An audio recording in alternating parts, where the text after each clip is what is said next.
Assalamualaikum warahmatullahi wabarakatuh. Semoga Bapak Ibu dalam keadaan sehat semuanya. Pada kesempatan kali ini saya akan membagikan resume tentang ilmu tasawuf PPG tahun 2021. Terima kasih Bapak Ibu.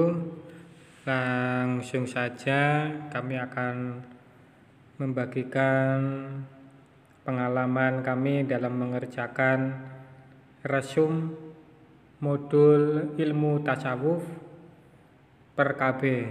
Pada kesempatan kali ini kita akan membahas dari KB 1 terlebih dahulu dengan judul modul akhlak Islam. Sebelumnya Bapak Ibu, permohonan maaf yang sebesar-besarnya. Saya di sini tidak bermaksud untuk menggurui Bapak Ibu semua. Kami di sini hanya akan berbagi pengalaman pribadi tentang bagaimana membuat resume pada waktu kami mengikuti PPG Daljab Kementerian Agama pada tahun 2021 secara daring.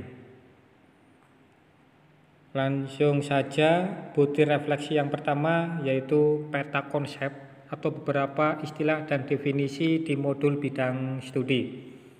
Monggo Bapak Ibu, nanti file ini Bapak Ibu bisa download di link deskripsi, nanti akan kami taruh di situ.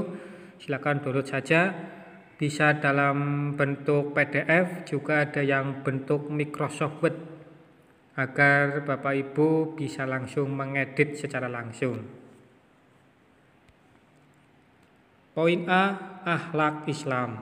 1. Definisi akhlak dalam Islam. Secara etimologi, perkataan akhlak berasal dari bahasa Arab, jamak dari bentuk mufradnya khuluqun, yang berarti budi pekerti, perangai, dan seterusnya.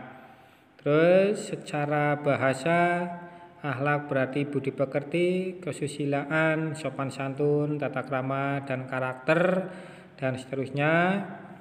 Terus Hamid Yunus dalam kitabnya yang artinya akhlak ialah segala sifat manusia yang terdidik. Lanjut, berikut ini dikemukakan definisi akhlak menurut beberapa pakar sebagai berikut: Ibnu Maskawih dan seterusnya. Yang poin B ada Imam Al-Ghazali, yang C ada Ahmad Amin. Terus Profesor Kiai Haji Farid Ma'ruf juga membuat kesimpulan tentang definisi akhlak. Lanjut, M. Abdullah Darros mengemukakan definisi akhlak.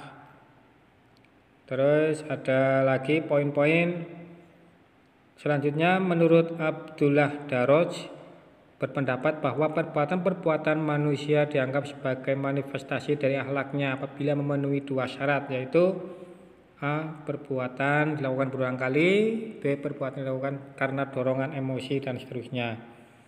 Terus beberapa kalangan pengkaji etika maupun akhlak seperti Buryawiyanta dan seterusnya. Ada hedonisme, ada utilitarisme, ada vitalisme, ada sosialisme, ada religiosisme, ada humanisme. Nah, menurut pengalaman kami pribadi, ini ada salah satu soal yang keluar di UP Bapak Ibu. Terus nomor 2, pembagian akhlak dalam Islam. Akhlak mahmudah atau terpuji, dan poin B, akhlak madmumah atau tercela. Terus yang B, ilmu akhlak, definisi ilmu akhlak. Ahmad Amin dalam kitabnya menjelaskan, dan seterusnya. Lanjut. Nah, ini ada poin nomor 2, faidah mempelajari ilmu akhlak. Al-Quran surat At-Tin ayat 95. Surat 95 ayat 4 sampai 6. Terus lanjut poin-poin. Nah, ini daftar materi bidang studi yang sulit dipahami pada modul. Nah, sekali lagi Bapak Ibu, ini hanya sebagai acuan. Mungkin Bapak Ibu akan melaksanakan PPG atau mungkin dalam kegiatan PPG ini untuk acuan Bapak Ibu. Boleh di-share atau dibagikan ke teman-teman Bapak Ibu semua yang sedang mengikuti PPG atau akan mengikuti PPG. Mungkin ini sedikit membantu. Dan mungkin dalam pembuatan resume dari tahun ke tahun mungkin berbeda, dan barangkali menurut kampus atau menurut Bapak Ibu dosen juga permintaannya juga berbeda. Dan pengalaman di tahun 2021 membuat resume seperti ini saya pribadi dan teman-teman ada yang mengikuti PPG tahun 2022 itu ada tambahan, yaitu kalau tidak salah materi-materi. Nah, di situ ditambah materi juga, terus analisis apa itu. Ya, ini untuk gambaran saja. Daftar materi bidang studi yang sudah dipahami pada modul 1. Perbuatan tidak dilakukan, tidak dikehendaki, sadar atau tidak sadar di waktu dia berbuat. Tetapi perbuatan itu di luar kemampuannya dan dia tidak bisa mencegahnya. Nomor 2, hedonisme, yaitu sebuah aliran klasik dari Yunani yang menyatakan bahwa ukuran tindakan kebaikan adalah don, yakni kenikmatan dan kepuasan rasa. Tokoh agama pandangan ini adalah S. Freud. Nomor 3, daftar materi yang sering mengalami miskonsepsi dalam pembelajaran. Sesungguhnya Allah memberi maaf bagiku dari umatku yang khilaf, lupa, dan terpaksa. Di zaman sekarang, hal itu dijadikan untuk melindungi diri dari kesalahan-kesalahan yang telah diperbuat. Contohnya, dengan mengucapkan, maaf saya khilaf, maaf saya lupa. Hal itu saya lakukan karena terpaksa. Hal itu sulit dijelaskan kepada peserta didik, terutama pada tingkat MI. Terima kasih Bapak Ibu. Silakan lanjutkan ke KB berikutnya. Lanjut Bapak Ibu, kita akan membahas tentang membuat resume KB2 masih modul ilmu tasawuf. Dengan judul modul ilmu tasawuf, kegiatan belajar KB2. Refleksi, butir refleksi 1. Peta konsep atau beberapa istilah dan definisi di modul bidang studi. Respon atau jawaban. Poin A, ilmu tasawuf. 1. Definisi tasawuf secara bahasa.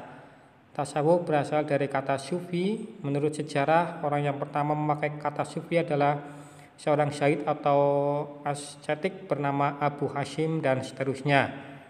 Lanjut. Merangkum ada 7 asal kata tasawuf. 1. Ahlu sufah, 2. syafa, 3. sof, 4. tasawuf sufah, 5. saufi, 6. saufana, 7. suf. Nanti Bapak Ibu akan mendapatkan link di deskripsi, monggo silakan di-download saja. Nanti di situ ada link file-file ini semuanya dalam bentuk PDF, dalam bentuk Microsoft Word juga ada, sehingga Bapak Ibu langsung bisa mengeditnya secara langsung. Yang nomor 2, definisi tasawuf secara istilah.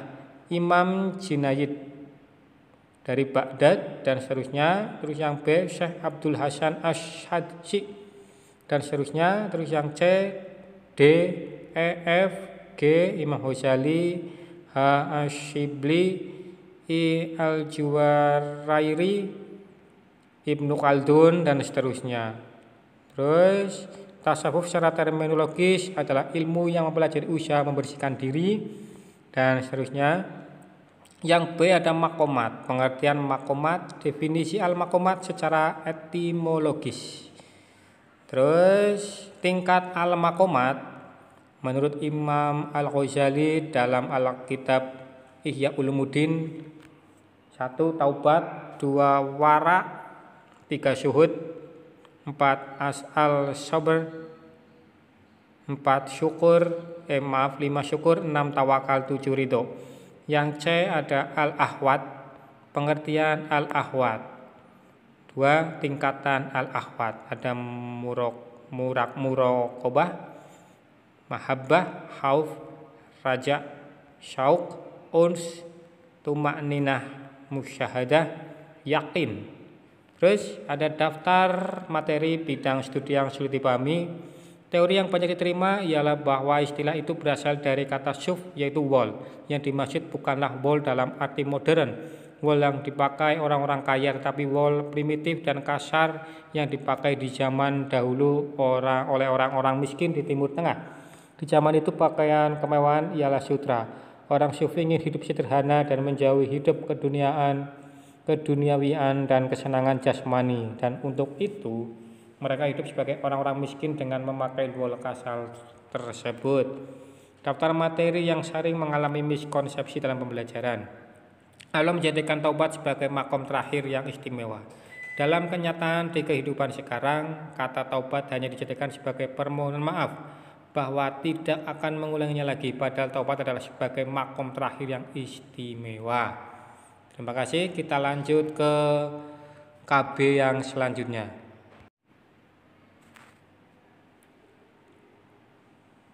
Terima kasih Bapak Ibu, lanjut ke KB 3. Judul modul aliran ilmu tasawuf, refleksi, butir refleksi, peta konsep atau beberapa istilah dan definisi di modul bidang studi. Nah, pengalaman kami Bapak Ibu, pada waktu kami mengikuti PPG, Bapak dosen mengarahkan bahwasanya silakan membuat resume dalam bentuk atau bagan seperti ini. Nah, sedangkan alhamdulillah kami membuatnya seperti ini, yaitu ada aliran dalam ilmu tasawuf, ada 3, tasawuf akhlaki, tasawuf amali, dan tasawuf falsafi. Sedangkan tasawuf akhlaki itu ada 3, tahalli, tajalli. Terus tasawuf amali ada 4, syariat, thariqat, hakikat, ma'rifat. Terus tasawuf falsafi ada 3, hulul, wahdah, al-wujud, ittihad.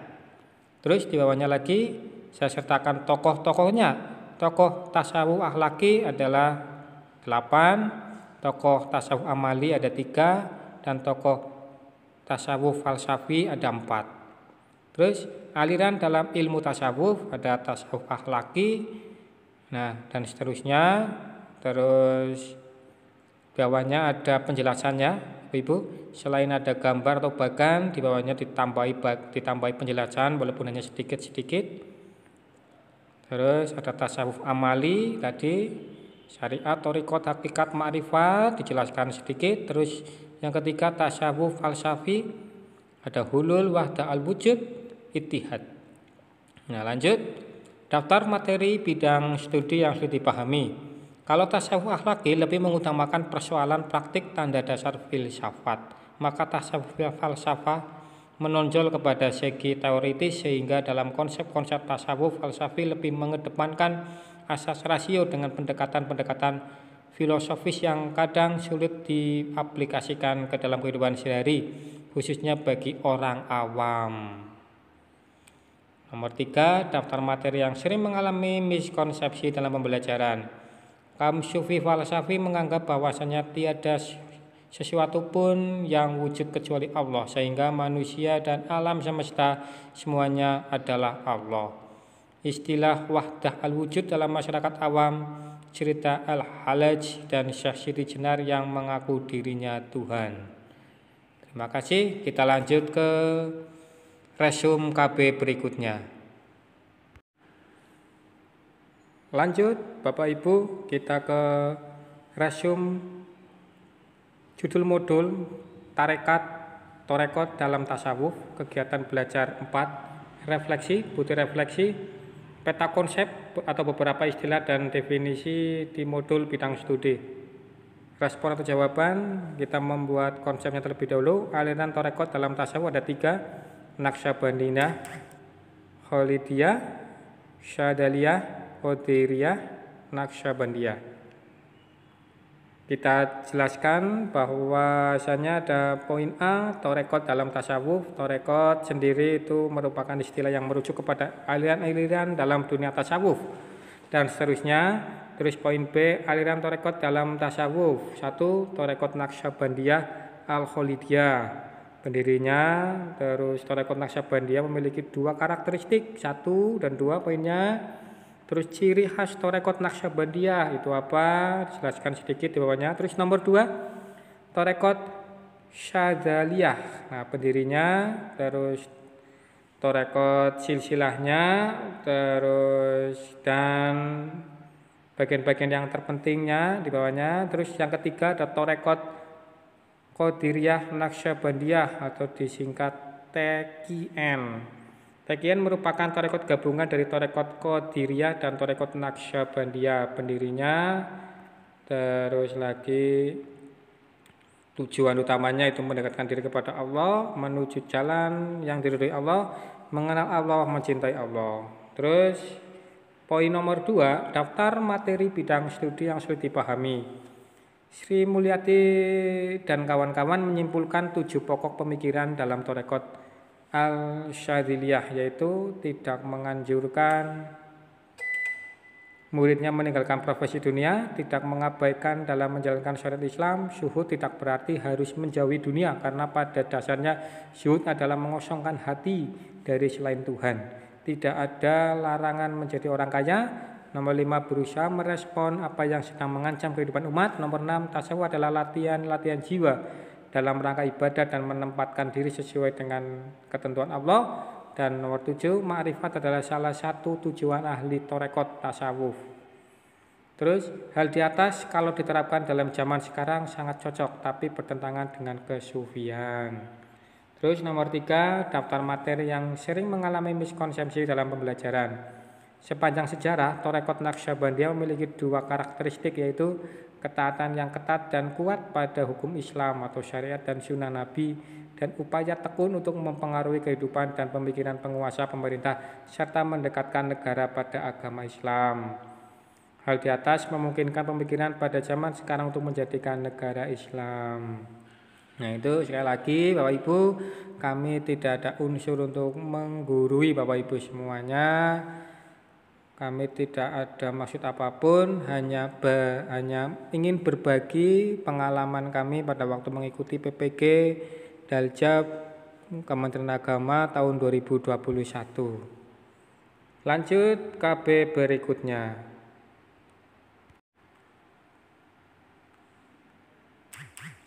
Terima kasih Bapak Ibu. Kita lanjut pada soal pretest. Dilanjut nanti ada soal tes formatif per KB. Langsung saja pretest nomor 1, aktualisasi. Sekali lagi Bapak Ibu, ini adalah jawaban menurut kami dan menurut teman-teman, sehingga kemungkinan besar jawaban ini tidak sesuai atau kemungkinan besar salah. Monggo Bapak Ibu untuk mengoreksinya dan untuk minimal untuk belajar Bapak Ibu.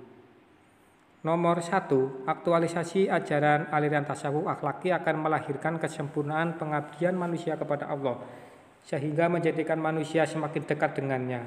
Berdasarkan hal tersebut, maka salah satu karakteristik aliran tasawuf ini adalah C. Pelaksanaan akhlak kepada Allah dan manusia diwujudkan secara seimbang. Nomor 2, aliran tasawuf akhlaki merupakan salah satu aliran tasawuf yang menghindarkan diri dari sikap para sufi yang lebih cenderung bernuansa panteisme, sehingga banyak mendapatkan kecaman dari para fuqaha. Salah satu karakteristik tasawuf akhlaki adalah menjadikan doktrin ahlu sunnah sebagai landasan ajarannya. Nomor 3, dalam menjalankan ajaran tasawuf terdapat 2 bentuk makomat yang harus ditempuh oleh seorang sufi, yaitu tawakal dan mahabbah. Arti keduanya ialah A. Tawakal artinya menyerahkan segala urusan kepada Allah setelah melakukan ikhtiar maksimal, sedangkan mahabbah artinya mencintai Allah dengan sepenuh hati. Nomor 4, berikut ini adalah beberapa perilaku mulia yang diamalkan oleh para sufi dalam kerangka mendekatkan diri kepada Allah. Ada 10 poin.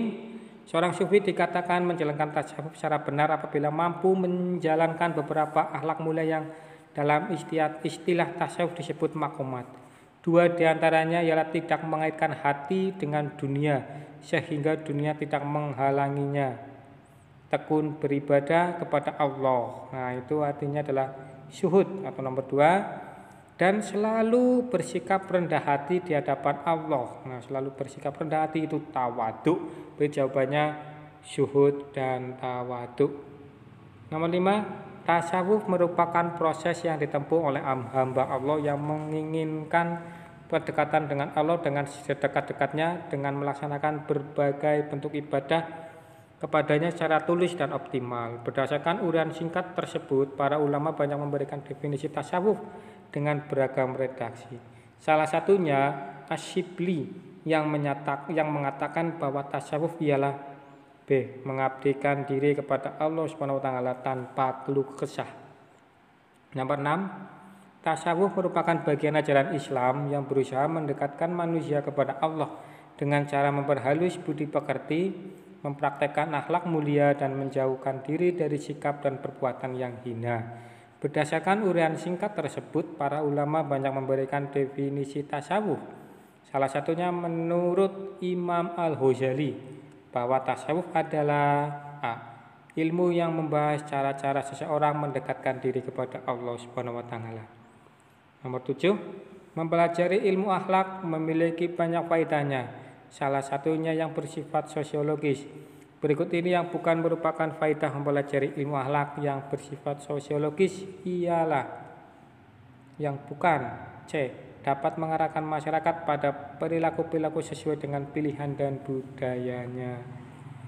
Nomor 8. Berikut ini adalah kondisi ideal yang akan dialami oleh orang yang mempelajari, memahami, dan menerapkan ilmu akhlak dalam kehidupan. Dari beberapa pernyataan di atas, beberapa karakter kemampuan diri orang yang meraih tujuan ilmu akhlak ditujukan oleh nomor kecuali nomor 2 dan 4. Kedua, memiliki martabat mulia dalam pandangan manusia. Nomor 4, memiliki kelebihan-kelebihan material dibanding manusia lainnya. Lanjut, tes formatif KB1 ilmu pada modul ilmu tasawuf. Nomor 1, akhlak berasal dari bahasa Arab, jamak dari bentuk mufrodnya, titik yang berarti budi pekerti, perangai, tingkah laku, karakter, dan tabiat. Jawabannya adalah khulukun. Ada di modul 1 halaman 2. Nomor 2, khuluk itu gambaran batin manusia, yaitu jiwa dan sifat-sifatnya. Sedang kholaku merupakan gambaran bentuk luarnya, raut muka, warna kulit, tinggi rendahnya tubuhnya, dan lain sebagainya yang berkaitan dengan sikap dan perbuatan hamba. Pernyataan ini termuat dalam kitab An-Nihayah, terdapat dalam modul 1 halaman 3. Nomor 3, ukuran baik itu adalah yang berguna dan bermanfaat, merupakan pandangan utilitarisme. Ada di modul 1 halaman 6. Nomor 4, menurut Ahmad Amin, ilmu akhlak itu mengandung unsur-unsur sebagai berikut, kecuali menjelaskan yang halal dan haram bagi manusia. Terdapat di modul 1 halaman 8. Modul 8, bangsa itu hanya bisa bertahan selama mereka memiliki akhlak. Bila akhlak telah lenyap dari mereka, mereka pun akan lenyap pula. Pernyataan Syauqi baik, ada di modul 1 halaman 13. Nomor 6, perbuatan-perbuatan manusia itu dapat dibagi dalam 3 macam perbuatan. Dari yang ini yang masuk perbuatan akhlak dan ada yang tidak masuk perbuatan akhlak. Nih. Lanjut tes formatif KB2 ilmu tasawuf. 7 makoma tersebut adalah taubat, waras, zuhud, kekafiran, dan sifat-sifat kikir atau miskin, sabar, tawakal, dan ridho. Sedangkan 10 al-ahwal tersebut adalah muraqabah, kurbah, dan seterusnya. Dijelaskan dalam kitab C. Al-Luma. Nomor 2, menurut Al-Ghazali, ma'rifat dan mahabbah inilah setinggi-tingginya tingkat yang dicapai seorang sufi. Sekali lagi Bapak Ibu, nanti Bapak Ibu akan mendapatkan file serupa dalam bentuk Microsoft Word, ada, tinggal Bapak Ibu tinggal edit saja resume-nya, nanti download di link deskripsi. Nomor 3, konsep ittihad, hulul, dan wahdatul wujud masuk dalam pembahasan tasawuf falsafi. Nomor 4, menurut Imam Junaid, hal ialah sesuatu yang terjadi secara mendadak yang bertempat pada hati nurani dan tidak bisa lama-lama atau terus-menerus. Nomor 5, mereka dinamakan sufi hanya karena kebiasaan mereka mengenakan baju dari bulu domba atau syuh. Pendapat ini termuat dalam kitab Al-Ta'aruf li Madhabi al-Tasawuf. Nomor 6, menurut Bishr ibn al-Haris, Sufi adalah orang yang hatinya tulus atau syafa terhadap Tuhan. Lanjut, tes formatif KB3 ilmu tasawuf. Thariqah adalah jalan yang harus ditempuh oleh seorang sufi dalam mencapai tujuan berada sedekat mungkin dengan Tuhan. Nomor 2, filsuf muslim terkenal yang membahas tentang Tuhan dengan menggunakan konsep Neoplatonus ialah Al-Kindi. Nomor 3, tasawuf, ilmu tasawuf falsafi, tiada sesuatu pun yang wujud kecuali Allah, sehingga manusia dan alam semesta semuanya adalah Allah. Nomor 4, aliran tasawuf akhlaki terus tumbuh dan berkembang selama abad ke-5 Hijriah. Sementara aliran tasawuf falsafi mulai tenggelam dan muncul kembali dalam bentuk lain pada pribadi-pribadi sufi yang juga filosof pada abad ke-6 Hijriah dan seterusnya. Nomor 5, Al-Harawi Al-Ansori adalah tokoh ulama tasawuf salafi. Nomor 6, tipologi tasawuf Ali Samin Nasyar yang dikutip oleh Husain Muhammad yang membagi 3 jenis tasawuf, yaitu Sunni, Salafi, dan Falsafi. Tes formatif KB4 ilmu tasawuf. Ajaran zikir yang dibaca dengan keras atau jahar, zikir dalam hati atau khafi adalah ajaran Thariqah Qadiriyah Naqsyabandiyah. Nomor 2, tasawuf adalah latihan-latihan jiwa dalam rangka ibadah dan menempatkan diri sesuai dengan ketentuan Allah. Adalah pokok pemikiran tasawuf Asyadiliyah. Nomor 3, Thariqah Khalidiyah memiliki ciri terpusat, disiplin, dan konsep merabitah pertautan dengan syekh sebelum menjalankan zikir. Penjelasan tersebut diantaranya ditemukan dalam jurnal tasawuf. Nomor 4, Thariqah Syadzaliyah merupakan thariqah yang silsilahnya sambung menyambung sampai kepada Hasan anak Ali bin Abi Thalib, melalui Ali bin Abi Thalib sampai Rasulullah. Soal nomor 5, dari kota Bukhara terdapat thariqah Naqsyabandiyah didirikan oleh Khawajah Baha'aldin Muhammad Naqsyband dan seterusnya. Soal nomor 6, ada 43 aliran thariqah al-mutabaroh menurut NU dan boleh diikuti, yaitu thariqah Qadiriyah, Naqsyabandiyah, Qadiriyah, Naqsyabandiyah, dan seterusnya. Organisasi al-thariqah al-mutabaroh an-Nahdliyah berdiri secara resmi pada Rajab 1399 Hijriah. Terima kasih pada Bapak Ibu yang telah menyaksikan video dari kami, semoga bermanfaat. Sekali lagi, kami tidak menggurui Bapak Ibu semuanya. Kami hanya bermaksud untuk membagikan informasi ataupun membagikan pengalaman pribadi kami pada waktu mengikuti PPG Kementerian Agama Daljab tahun 2021. Sekian, wassalamualaikum warahmatullahi wabarakatuh.